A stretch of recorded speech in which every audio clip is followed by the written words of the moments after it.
Hello दोस्तों, मैं धर्मेंद्र गजराज एक बार फिर BR क्लासेस में सभी का स्वागत करता हूं और सभी का तहे दिल से अभिनंदन करता हूं। और अगेन जो भी है आप टॉपिक जो भी पढ़ रहे हैं आप लगातार कंटिन्यूटी बनाए रखें, पढ़ें उसको। सो दैट जो भी यदि कोई कन्फ्यूजन है तो वो सारी चीज़ें क्लियर हो जाएगी। अभी अपने पास में टाइम है और जो ऑब्जेक्ट पढ़ रहे थे उसके ऊपर हम लोग थोड़ा सा उसको पोस्टपोन करके हम लोग थ्योरी पे आ जाएँ। जो भी चीज़ें थी आप किसके बोल रहा था उस सिलेबस को क्या आप अपने हिसाब से बांटें, उसको जो टॉप पे रखें, उसको जो आपका क्लियर हो चुका है उसको मिडिल में उसको रखें। सो दैट उसके ऊपर जिसके ऊपर आपको काम करना है और जिसके ऊपर आपको लग रहा है कि ये टफ टॉपिक है, आप चाहें तो उसको स्किप कर सकते हैं क्योंकि एग्जाम, और आप चाहें तो उसको आप एक दो बार रिवीजन कर सकते हैं। सो दैट यदि उसमें से एक आधा क्वेश्चन भी आप उसको अटेम्प्ट कर सकते हैं तो बेटर वे है वो। बात करते हैं टॉपिक पे, और टॉपिक की बात करें तो ज्योग्राफी में हमारा जो टॉपिक था वो राजस्थान का जलवायु प्रदेश था। और जलवायु प्रदेश के आधार पर हमने पढ़ लिया था राजस्थान की जो भी जलवायु वगैरह है उनकी, और किस किस आधार पर कितने भागों में हमने जो राजस्थान का भौगोलिक क्षेत्र है उसको बांटा था। और अब बात करें तो वेरी इंपॉर्टेंट टॉपिक है, और मैं देखता हूँ कि जो भी कोचिंग हैं वहाँ पे पढ़ते हैं स्टूडेंट्स, और उनके नाम में जब ये काम बातचीत होती है तो कोपेन का वर्गीकरण, थॉर्नवेट का वर्गीकरण, ट्वर्था का जो वर्गीकरण होता है उनके नाम से लगता है कि यार नहीं यार ये समझ नहीं आता मेरे को। तो आप इस वीडियो को बिल्कुल पूरा देखें। मैं आपका ये जो कॉन्सेप्ट है कि कोपेन का वर्गीकरण क्यों समझ में नहीं आता, मैं उसको इजी वे में बिल्कुल आपको क्लियर करूंगा ये चीज़ कि कोपेन क्या चीज़, बिल्कुल इजी वे है। मैंने सिर्फ एक दो बार पढ़ा था, मुझे नहीं लगा कि कोपेन बिल्कुल टफ टॉपिक है, बिल्कुल इजी टॉपिक है।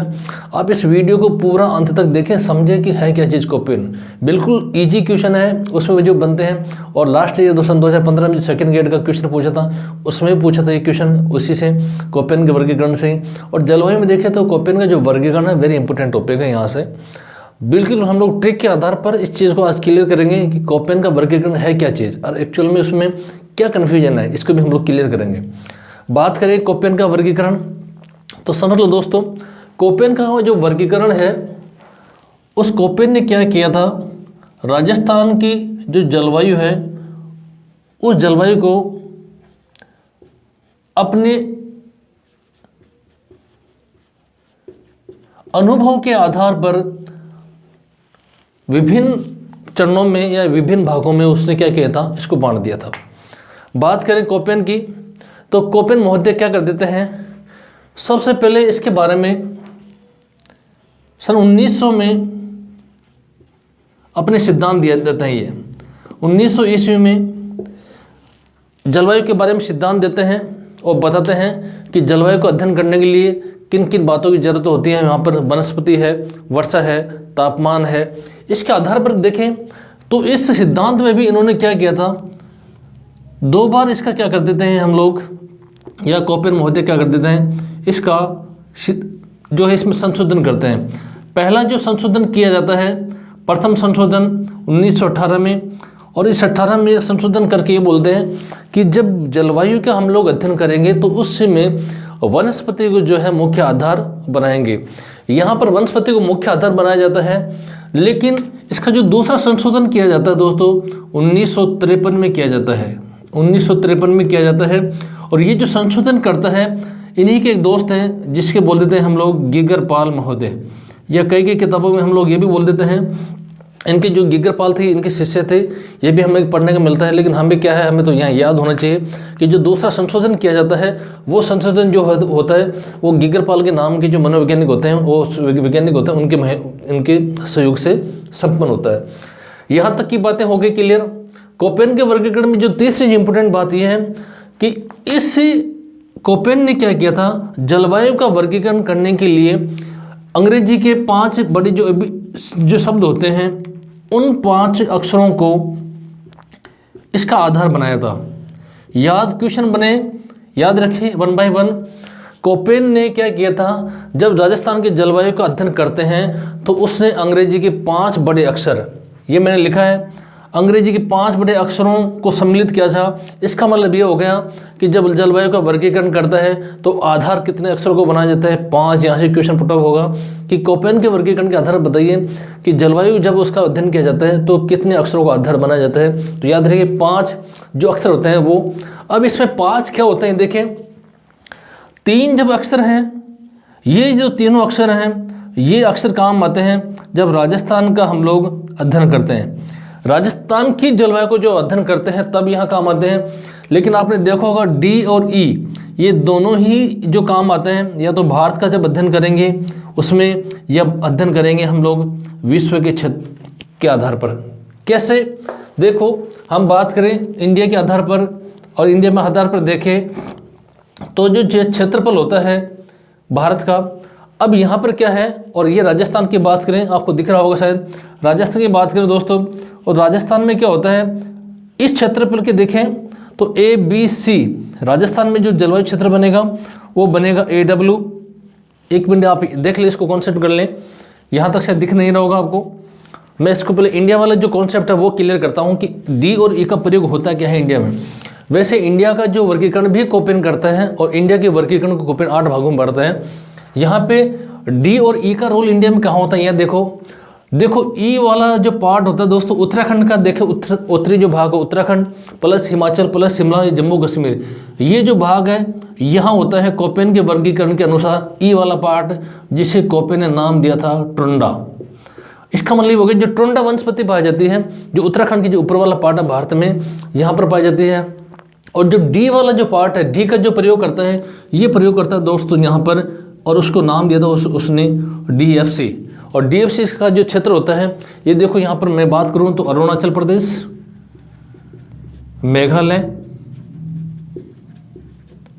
और थोड़ा सा असम का पार्ट, ये वाला जो पार्ट है पूरा, यहाँ पर DFC क्षेत्र होता है। किसके अनुसार? कोपेन के अनुसार। और ई जो काम में आता है, ई है यहाँ पे उत्तराखंड का जो टुंडा का प्रदेश है। इसलिए ये दोनों जो नाम हैं, राजस्थान का जो जलवायु वर्गीकरण करता है कोपेन, इसमें सम्मिलित नहीं होते हैं। ये तीनों ही नाम यहाँ पे सम्मिलित होते हैं, ये आपके नॉलेज में होना चाहिए। दूसरी बात करें कोपेन के वर्गीकरण में, ये कुछ छोटे अक्षरों का भी प्रयोग करता है अपने वर्गीकरण में, उनकी भी बात करेंगे। लेकिन A और B और C, इनका नाम कैसे याद करें? कोपेन महोदय ने क्या किया था, ये सिर्फ कोडवर्ड लिया था इसने यहाँ पर। जैसे मैंने लिख दिया दोस्तों A, मैंने लिख दिया B और मैंने लिख दिया तीसरा C। याद कैसे करना है, इसके ट्रिक की बात करें, देखो A, कोई भी काम करते हैं, या हम लोग कॉलेज में जाते हैं, या हम लोग समाज में देख लो, जब भी कोई काम करते हैं या झगड़ा हो जाता है, हम तो उसको बोल देते हैं, ज़्यादा मत बोल, तेरे जो तू कर रहा है वो अति हो रहा है। यहाँ तक ट्रिक याद रखें, कोई भी हमारे सामने कुछ उसकी सीमा से हटकर, उसकी सीमा से बाहर जाकर कोई काम करता है, तो हम उसको धमका देते हैं, ये ज़्यादा अति हो रहा है, इससे ज़्यादा बाहर आने की जरूरत नहीं है। अति, इसका मतलब ये हो गया, अति आर्द्र जो जलवायु प्रदेश है वो ऐसे लेंगे यहाँ पर। एक का मतलब यहाँ पढ़ेंगे दोस्तों, अति आर्द्र, अति आर्द्र।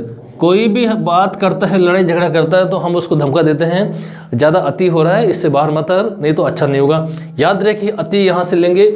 एक का मतलब अति आर्द्र जलवायु प्रदेश, शॉर्ट में लिख दिया मैंने, जगह नहीं है मेरे पास, जलवायु प्रदेश आप जोड़ लेना दोस्तों। क्लियर हो गया मैटर यहाँ तक। नेक्स्ट करें बी। देखो बी शब्द से मैं ले लूँ दोस्तों बालू, और बालू शब्द आपको पता होगा रेत, और रेत ये है, इसका मतलब रेत होगी तो जो मौसम होगा कैसा होगा, गर्म होगा। गर्म क्यों होगा? क्योंकि वहाँ पे तापमान ज़्यादा है, और जब तापमान ज़्यादा होगा तो वहाँ का जो मौसम है वो कैसा होगा, शुष्क होगा। इसीलिए 20 शब्द से यहाँ पर ले लेंगे हम लोग शुष्क प्रदेश, शुष्क जलवायु क्षेत्र, यहाँ पे इससे लेंगे शुष्क जलवायु क्षेत्र। तीसरा आ जाता है, यहाँ तक मुझे नहीं लगता कोई कन्फ्यूजन है। बी का अर्थ समझ गए, बालू। बालू का मतलब बालू हो गए तो वो तापमान क्या होगा, ज़्यादा होगा, गर्म होगी। और जैसे बालू गर्म होती है तो अपने भाप जो ऊपर छोड़ती है, रोज आसपास का जो टेम्परेचर होता है उसको क्या कर देते हैं बालू, जो उसके वजह से गर्म हो जाता है। जैसे गर्म होगा तो वहाँ का क्षेत्र कैसा होगा, वहाँ का जो मौसम होगा वो उष्ण हो जाएगा, शुष्क हो जाएगा वहाँ पर। इसका मतलब यहाँ से बालू से हमने क्या ले लिया, शुष्क। सी है, सी से शीशा सीधा ही अर्थ निकलता है। सी से हमने ले लिया दोस्तों शीतोष्ण या उपोष्ण जलवायु प्रदेश, जलवायु प्रदेश। यहाँ तक दिख रहा होगा शायद आपको, क्लियर होगी चीज़ें। रिपीट करते हैं इसको आज, कोपेन के वर्गीकरण को, और आपका जो कॉन्सेप्ट है, आपके जो डाउट है कोपेन को लेकर के, वो भी सारी चीज़ें क्लियर करते हैं हम लोग। बात करें हम लोग, रिपीट कर रहा हूँ, कोपेन का जो वर्गीकरण है, उस कोपेन के वर्गीकरण को यहाँ पर मैं इसको हटा देता हूँ वापस।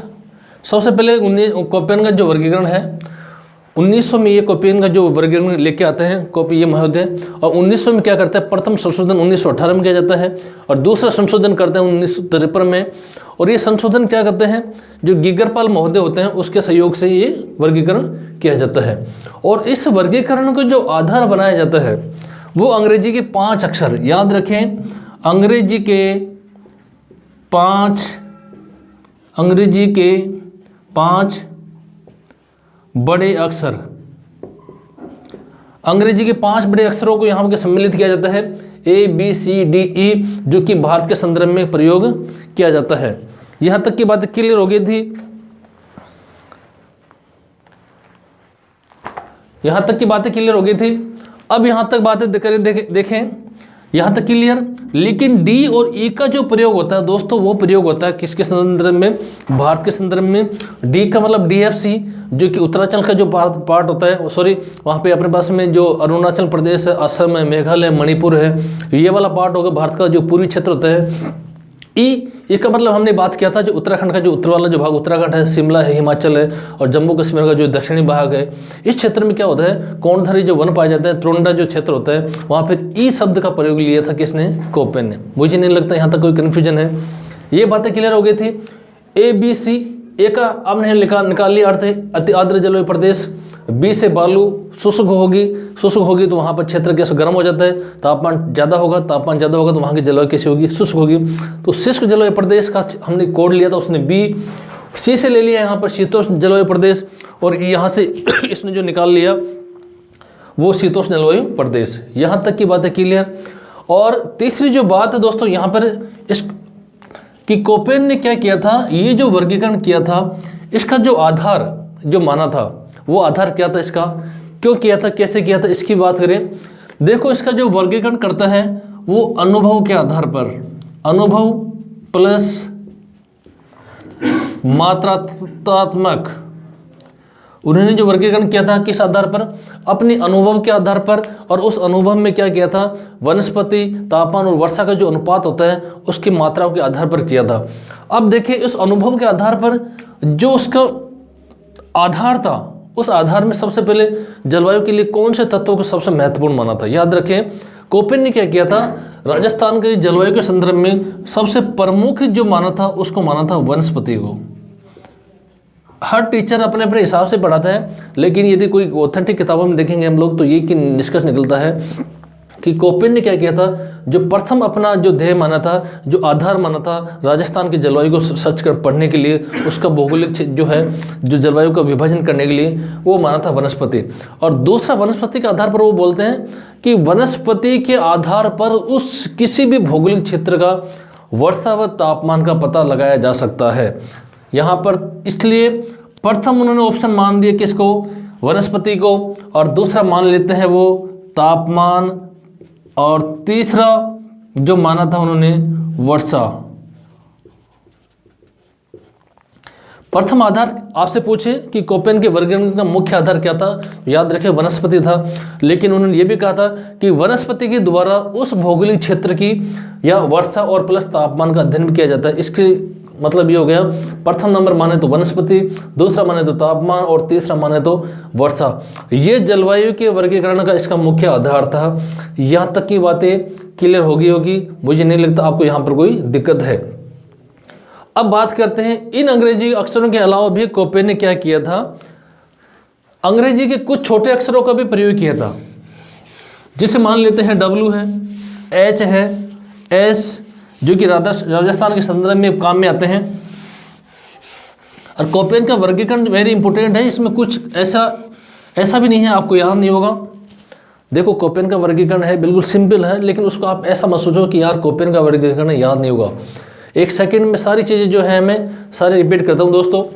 कोपेन ने सबसे पहले जो वर्गीकरण दिया था 1900 में दिया था, रिपीट कर रहा हूँ। और प्रथम संशोधन जो करता है 1918 में करता है। द्वितीय जो संशोधन किया जाता है 1953 में करता है। और ये जो संशोधन करता है उसका एक दोस्त था, यह हम लोग शिष्य बोलते थे, जो गीगरपाल महोदय थे, उनके द्वारा किया जाता है। ये जो संशोधन करता है, इस संशोधन के लिए अंग्रेजी के जो 5 बड़े अक्षर होते हैं ABCDE, इनका प्रयोग किया जाता है। राजस्थान के संदर्भ में क्या होता है, ABC का ही प्रयोग होता है, D और E का नहीं होता है। क्यों नहीं होता है, यहाँ पर क्या होता है, डी का प्रयोग होता है हिंदुस्तान के संदर्भ में, DFC जो होता है हिंदुस्तान का जो पूर्वी छोर होता है वहाँ पर होता है, और ई का प्रयोग होता है जो हिंदुस्तान का जो दक्षिण जो उत्तरी छोर है वहाँ पे प्रयोग होता है। इसके आधार पर उसने बोला था कि ए का मतलब हमने यहाँ पे लिया था अति आर्द्र जलवायु प्रदेश, बी का ले लिया था हमने शुष्क जलवायु प्रदेश, और सी का ले लिया था हमने दोस्तों शीतोष्ण जलवायु प्रदेश। कोपेन महोदय ने जो वर्गीकरण किया था उस वर्गीकरण में उन्होंने आधार जो माना था, सबसे पहले माना था वनस्पति को, दूसरा जो माना था उन्होंने माना था वर्षा को या तापमान को, ये तीनों उन्होंने मुख्य आधार माने थे। और इस आधार पर उन्होंने बोला था कि जो भी हम लोग वर्गीकरण करते हैं उसमें वनस्पति का महत्वपूर्ण योगदान होता है, और वनस्पति के द्वारा ही किसी भी भौगोलिक क्षेत्र का तापमान प्लस वर्षा का हम लोग अध्ययन कर सकते हैं। यहाँ तक की बातें हो गई थी हमारी क्लियर। अब नेक्स्ट बात यह है कि कोपेन महोदय ने क्या किया था, इसके साथ साथ अंग्रेजी के 3 छोटे अक्षरों का भी प्रयोग करता है। नेक्स्ट पॉइंट है, कोपेन महोदय क्या करता है, अंग्रेजी के 3 छोटे अक्षरों का भी प्रयोग करता है। एक एक बात को क्लियर करते चले, 3 छोटे अक्षरों का प्रयोग कैसे प्रयोग किया जाता है और उसका ट्रिक हम लोग कैसे याद रखें। देखो 3 जो अक्षर होते हैं वो याद कैसे करना है, W, H और S। राजस्थान की जो जलवायु के अध्ययन पढ़ते हैं तो कोपेन महोदय ने 5 बड़े अक्षरों के अलावा अंग्रेजी के 3 छोटे अक्षरों का भी प्रयोग करता है, यहाँ तक याद रखें। यहाँ पर कैसे इसका अर्थ निकाल रहे हैं, वार्म का मतलब होता है, देखो वार्म मैं लिख दूं, और वार्म का मतलब होता है गर्म। गर्म इसका मतलब क्या कर रहे हैं यहाँ पर, गर्म से मतलब है उष्णीय जो जलवायु होती है उसका अर्थ लिया गया है। और यहाँ पे एस का मतलब भी मैं लिख दूं दोस्तों हॉट, और हॉट का मतलब भी क्या होता है गर्म। और एस से ले लें दोस्तों हम लोग स्टेपी जलवायु, सीधा ही अर्थ निकल रहा है इसका। तो मतलब एस जहाँ पे भी आएगा वो कौन सी होगी जलवायु, ना तो शुष्क होगी और ना आर्द्र होगी, ना तो शुष्क होगी ना आर्द्र होगी। मतलब क्या होगी, समान जलवायु होगी, ना तो ज़्यादा ठंड रहेगी ना तो ज़्यादा बरसात होगी ना ज़्यादा सूखापन होगा। ऐसा वाला क्षेत्र जैसे मान लेते हैं हमारा जो अलवर है, जयपुर है, नागौर है, पाली है, राजसमंद है, जो अरावली का जो लगभग उसका जो पार्ट है पैरेलल जो चलते हैं वो वाला जो पार्ट अरावली के उत्तर पश्चिम वाला जो पार्ट है उस पार्ट को हम लोग बेसिकली इस स्टेपी जलवायु प्रदेश में अंतर्गत हम लोग रखते हैं। इन तीनों का अर्थ याद रखें, ये से मैंने ऐसे ही उसका अर्थ निकाल रखा है। वार्म मतलब जहाँ पे भी W आएगा इसका मतलब क्या बात होगी, वहाँ पर गर्म होगा, मतलब वो क्षेत्र का कैसा होगा गर्म होगा। वार्म का मतलब गर्म है। हॉट ऐसे भी ले लेते हैं हम लोग, हॉट मतलब जहाँ पे भी यदि H शब्द आ रहा है इसका मतलब कोपेन किसकी बात कर रहे हैं, जहाँ पे भी H शब्द आ रहा है इसका मतलब वो हॉट की बात कर रहा है, मतलब गर्म होगा वहाँ पे वो जलवायु क्षेत्र, उष्ण होगा। और एस का मतलब ये हो गया ना तो शुष्क होगा ना आर्द्र होगा, जो बीच का जो मौसम होगा उसे यहाँ पे स्टेपी जलवायु प्रदेश के नाम से भी या उसे अर्ध शुष्क जलवायु प्रदेश भी हम लोग बोल सकते हैं। यहाँ तक की बातें क्लियर, मुझे नहीं लगता कि कोई कन्फ्यूजन है। 5 बड़े अक्षर वो ले लिए और 3 छोटे अक्षर इसने यहाँ पर ये ले लिए थे। अब इसके मुख्य बातों पर आते हैं कि कौन सा जलवायु जो क्षेत्र है कहाँ पे कैसे काम करता है, इसकी बात करते हैं हम लोग। अब एक एक की बात करें इसमें तो हम लोग देखो नक्शा के आधार पर पढ़े हैं तो ज़्यादा इजी में याद हो जाएगा, और हम लोग ऐसे थ्योरी में पढ़ते रहते हैं तो इसलिए कोपेन क्या है थोड़ा सा टफ टॉपिक लगता है। बाकी मुझे लगता है कि ज्योग्राफी में सबसे इजी टॉपिक है वो कोपेन का वर्गीकरण ही है। मेरे अकॉर्डिंग देखूं तो ज्योग्राफी में जो सबसे इजी टॉपिक है वो कोपेन का वर्गीकरण है, क्योंकि उसने सीधी सीधी बातें हैं, एक बार दिमाग में कॉन्सेप्ट क्लियर हो गया तो मुझे नहीं लगता कि कोई इसमें दिक्कत है। अब बात करते हैं एक एक वर्गीकरण की। आप लोग भी राजस्थान का नक्शा बना लें और राजस्थान के नक्शे में देखें दोस्तों तो उसमें क्या होता है, कोपेन महोदय ने क्या किया था, इस पूरे क्षेत्र को अलग अलग आधार पर बांट दिया था।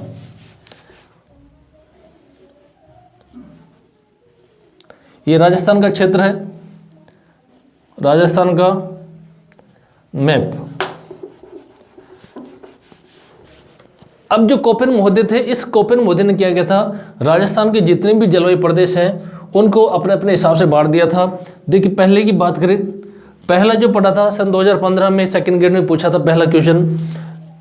और इस क्वेश्चन के आधार पर देखें तो पहला जो पार्ट पूछा था कि बताइए कोपेन के वर्गीकरण के आधार पर BWSW वाला जो क्षेत्र वो कहाँ पर है। मैंने आपको हिंट दिया था, मैंने आपको ट्रिक लगाया था, मैं एक बार आपके साथ साथ में लिख रहा हूँ।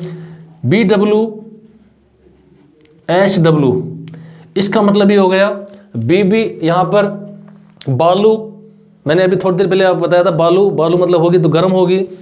वार्म का मतलब भी गर्म होता है यहाँ पर, और एच का मतलब भी हॉट मतलब गर्म, मतलब ऐसा क्षेत्र जिसमें सारी ही चीज़ें क्या आ रही है, गर्म आ रही हैं। तो ऐसा क्षेत्र जिसमें सर्वाधिक गर्मी है उस क्षेत्र को कोपेन महोदय ने क्या नाम दे दिया था, BWSW। यही सेकंड ग्रेड सन 2015 में पूछा था।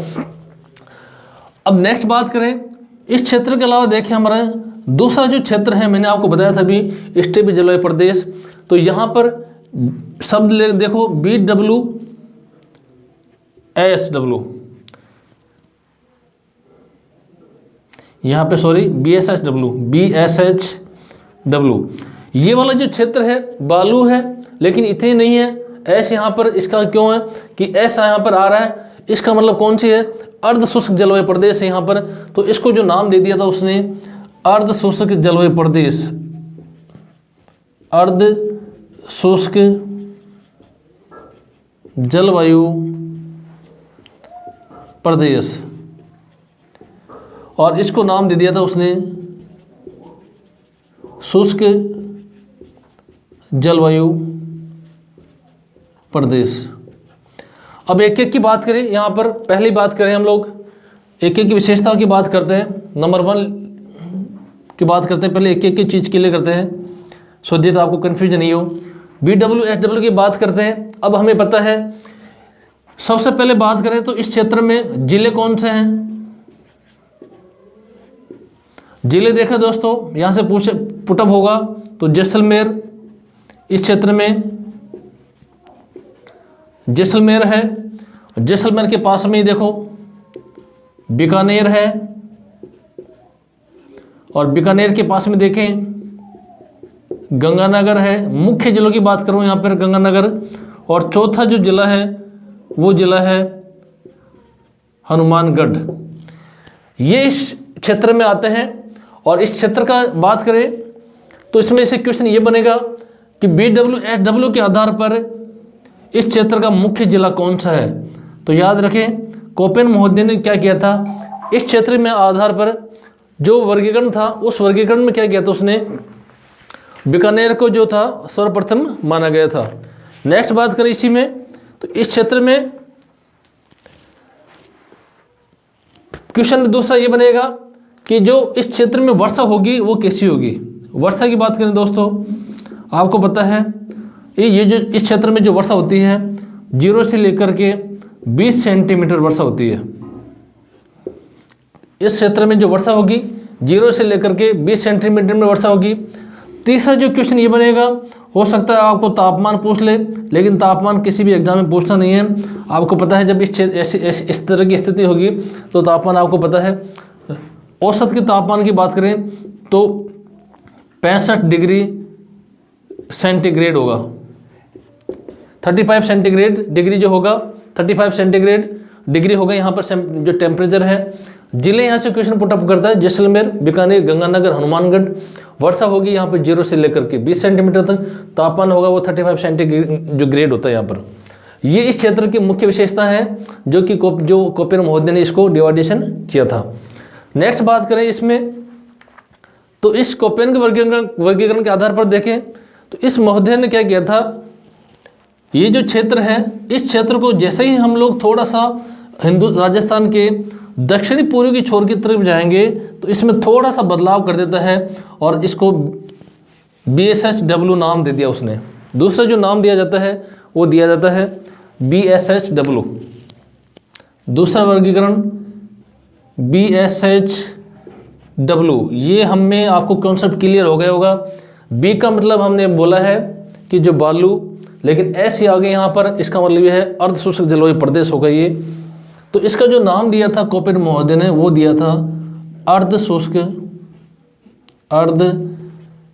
शुष्क जलवायु प्रदेश, जलवायु प्रदेश। मुख्य जिले की बात करें तो आपको पता होगा इस डायग्राम के आधार पर, ये डायग्राम मैंने जो कोपेन का वर्गीकरण है उसको आधार मानकर ही बनाया गया है। अब देखिए इसमें तो बाड़मेर है, बाड़मेर के साथ में जो क्षेत्र आ जाएगा जालोर है, और जालोर के पास में जो जोधपुर है, थोड़ा सा पाली आ जाएगा, नागौर आ जाएगा, और शेखावाटी का जो सारा क्षेत्र है वो भी इसी में होगा। मुख्य जिले की बात करें दोस्तों, इसमें जो मुख्य जिला है वो है नागौर। पहला जिला मैं लिख दूं, याद पूछे आपसे कि BSHW का जो मुख्य जिला है जिसके ऊपर यहाँ पर बात की जाती है तो वो नागौर है। नागौर के अलावा बात करें इस क्षेत्र में जोधपुर के अलावा बात करें जालौर का उत्तरी छोर और शेखावाटी जिले, एक ही शब्द में लिख रहा हूँ मैं, शेखावाटी जिले, और इनके साथ में चूरू, झुंझुनू शेखावाटी में आ गया, सिक्कर चूरू झुंझुनू वाले जो बेल्ट हैं वो सारी इसमें आ गई। यहाँ पर मुख्य जिला पूछेगा आपसे कि जो BSHW का जो क्षेत्र है इस क्षेत्र में मुख्य जिला कौन सा है जिसको आधार माना गया था, तो यहाँ पे नागौर रखें। अब इसी जिले में BSHW में आपको पता हो राजस्थान की जो सर्वाधिक खारे पानी की झीलें हैं वो भी इसी बेल्ट में आती है। वर्षा की बात करें, इस क्षेत्र में जो वर्षा होगी दोस्तों वो 20 सेंटीमीटर से लेकर के और 40 सेंटीमीटर तक वर्षा होती है। 20 सेंटीमीटर से लेकर के 40 सेंटीमीटर की वर्षा होती है। वहाँ पे हमने तापमान पढ़ा था 35 डिग्री, लेकिन यहाँ पे एवरेज जो तापमान होता है वो होता है लगभग 27 सेंटीग्रेड। यहाँ पर जो टेम्परेचर होता है वो 27 डिग्री के आसपास होता है, लेकिन ये टेम्परेचर इसलिए नहीं पुट अप होता कि मौसम के आधार पर क्या होता है, इनमें परिवर्तन कभी 27 है, कभी 25 है, कभी 29 है, ये होते हैं। इसलिए हम लोग इसको नहीं है यहाँ पे हम लोग डिस्कशन करें तो अच्छी बात है, क्योंकि कई किताबों में क्या होता है अलग अलग है और उसमें भी परिवर्तन होता रहता है। किताबों का इसमें रोल नहीं है, क्योंकि मौसम है, मौसम में परिवर्तन होता रहता है। एक बार हमने 27 पढ़ लिया, दूसरे एग्जाम में पूछ लेगा 29, तो आप पढ़ोगे सर हमने तो 27 पढ़ा था आपकी यूट्यूब के चैनल के माध्यम से, लेकिन इसमें क्या टेम्परेचर है वो उसमें ऊपर नीचे होता रहता है। नेक्स्ट बात करें, इसमें BSHW की बात हो गई थी। अभी जो राजस्थान का जो दक्षिण पूर्वी छोर है, इस छोर को क्या कर दिया था, वो कोपेन ने 2 भागों में बांट दिया था। एक भाग का नाम दिया था उसने CGW और दूसरा जो नाम दिया था उसने AW। अब AW है क्या चीज़, यहाँ से क्वेश्चन पुट अप होता है और हम लोग इसकी भी बात करेंगे। AW क्या है और CWG क्या है। CWG में क्या है, सॉरी CWG, CW और G, इनमें होता क्या है और कैसे कैसे इस आधार पर विभाजन करता है, इनकी भी बात करें। देखो सीधी सीधी बातें हैं। कोपेन महोदय ने जो भी यहाँ पे बातें ली थी वो उसका आधार जो माना था उसने वनस्पति माना था। देखिए बात, अब ये वाला क्षेत्र कैसे याद करना है और ये कैसे याद करना है। देखो हम लोग तीसरे जलवायु क्षेत्र की बात करते हैं यहाँ पर, और तीसरा जो जलवायु क्षेत्र है उसको ले लेते हैं हम लोग CWG। CWG क्षेत्र को कैसे याद करें, देखो इस क्षेत्र में हमें पता है सी का मतलब हमने पढ़ा था शीतोष्ण, जो कि मैं वीडियो प्रारंभ किया था उसी वक्त मैंने इसको क्लियर किया था और एक एक ट्रिक मैंने शेयर किया था। शीतोष्ण, W का मैंने लिया था यहाँ पर हॉट या गर्म वार्म, इसका मतलब हमने काम लिया था यहाँ पर गर्म सब, शीतोष्ण प्लस गर्म, और जी का ले लिया था हमने यहाँ पर दोस्तों। अब यहाँ पे जी जो शब्द है, इस शब्द का यहाँ पे देखो कैसे याद करना है। यहाँ पे शब्द जो लेंगे हम लोग जी से, यहाँ पर याद रखना गंगा शब्द। गंगा शब्द इसलिए याद रखेंगे कि ये वाला जो क्षेत्र है पूरा, ये जो क्षेत्र है पूरा का पूरा ही गंगा का मैदान कहलाता है। पूरा का पूरा ही ये गंगा का मैदान कहलाता है, इसीलिए इस क्षेत्र को उप आर्द्र जलवायु प्रदेश भी कहा जाता है। उप आर्द्र जलवायु प्रदेश भी कहा जाता है। यहाँ पर इसको कैसे याद करना है, CWG को जी से याद रखें आप, गंगा का मैदान। आप गंगा का मैदान लिखेंगे तो भी सही है, या इसे ही हम लोग उप आर्द्र जलवायु प्रदेश लिखेंगे तो भी बात सही है। उप आर्द्र जलवायु प्रदेश। भारत के संदर्भ में जब पढ़ेंगे हम लोग, तो भारत के संदर्भ में क्या होता है, इसी क्षेत्र को गंगा का मैदान कहा जाता है। तो हम लोग इसको उपाद्र जलवायु प्रदेश कह देते हैं, यह गंगा का मैदान कह देते हैं। अब यहाँ पे उपाद्र जलवायु प्रदेश की विशेषता क्या है, अब नक्शे के आधार पर आपको पता चल रहा होगा कि इसमें जो जिले हैं वो कौन से, उपाद्र जलवायु प्रदेश। मुख्य बात करें इसमें, तो अब मुख्य बात में क्या है, पहला क्वेश्चन ये बन जाएगा कि सर आपने इसमें बीकानेर बताया मुख्य जिला, इसमें आपने नागौर बताया, तो इसमें भी कोई ना कोई जिला होगा। बिल्कुल है, इसमें भी जिला है। इसका जो प्रमुख जिला है वो कोपेन ने टोंक को माना था। दोस्तों क्वेश्चन पूछे प्रमुख जिला, तो याद रखिए टोंक, हिंदी में भी लिख देता हूं, टोंक था। और टोंक के आधार पर देखें तो बाकी के जो भी इसमें जिले हैं वो जैसे जयपुर है, अजमेर है, अलवर है, भरतपुर है, धौलपुर है, सवाई माधोपुर का थोड़ा सा पार्ट है, यहाँ से डूंगरपुर का थोड़ा सा पार्ट है। वैसे डूंगरपुर इसी में आएगा, लेकिन थोड़ा सा उससे उत्तरी छोर है डूंगरपुर का, वो भी इसी में है। राजसमंद का थोड़ा सा पार्ट इसी में है। ये जो अरावली का जो दक्षिणी क्षेत्र है वो इसमें आ सकता है। हम लोग ये बोल सकते हैं अरावली का दक्षिणी पूर्वी भाग, अरावली का दक्षिण पूर्वी भाग। मुख्य जिलों की बात करें तो हम लोग जैसे मैं मान लेते हैं, लिख देता हूँ, बोलोगे सर पूरी चीज़ नहीं बताई आपने। पहले ले लिया हमने सिरोही, दूसरी ले लेते हैं डूंगरपुर का कुछ क्षेत्र है वो है डूंगरपुर, इसी में ले लिया हमने उदयपुर, कुछ क्षेत्र उदयपुर का भी है, ये दोनों सम्मिलित रूप से उसमें आएंगे नीचे। नेक्स्ट की बात करें तो कुछ पालिका भाग इसमें, और नेक्स्ट बात करें जो जयपुर, अलवर,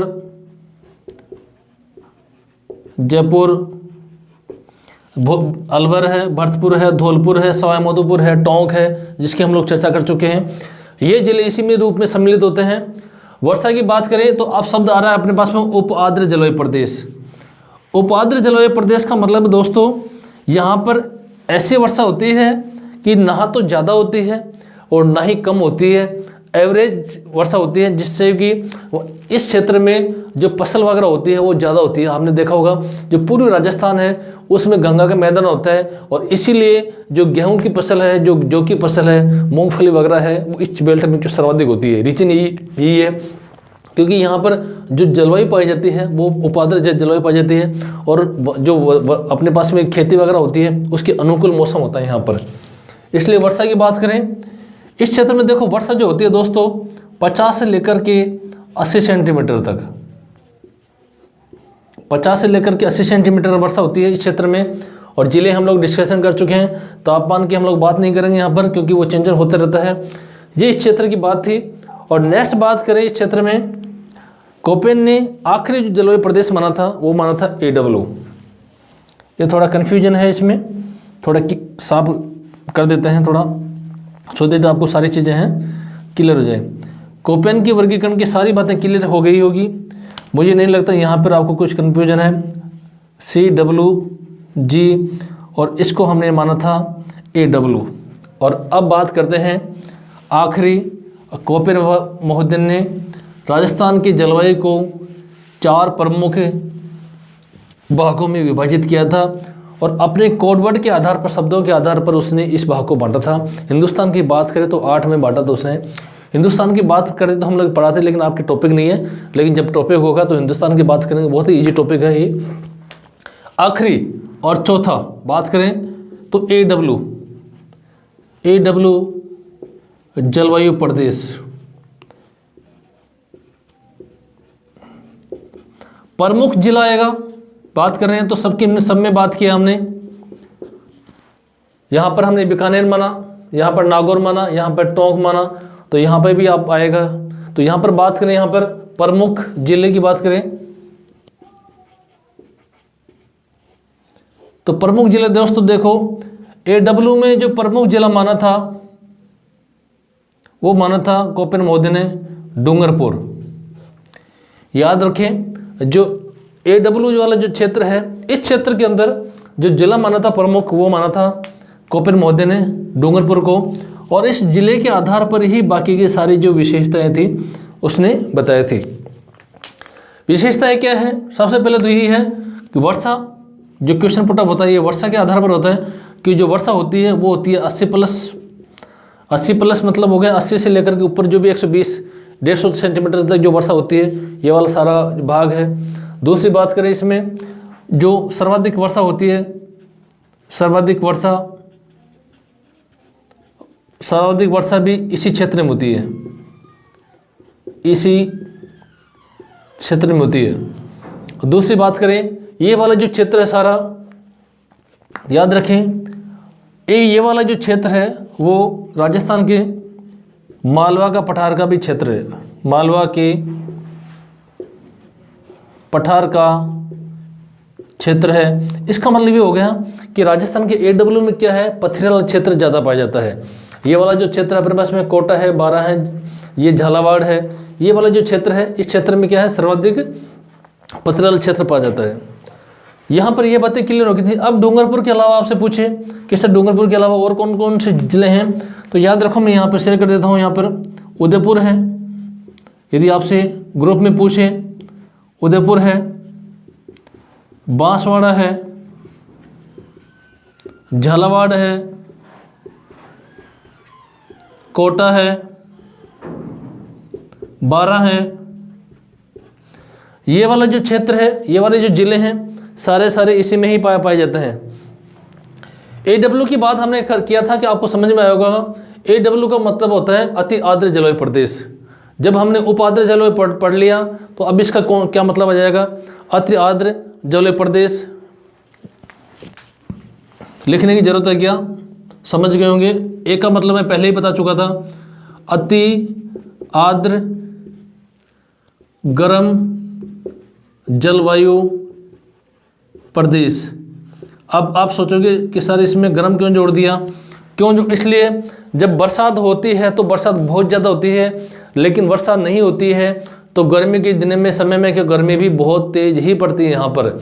इसलिए यहाँ पर देखें तो अति आर्द्र गर्म जलवायु प्रदेश होता है जिसको ए के आधार पर इसका विभाजन किया गया था। देखो ए मैंने बोला था अति मतलब ज़्यादा होगी, W इसका मतलब गर्म, दोनों मिक्स है यहाँ पर, अति दोनों की अति है।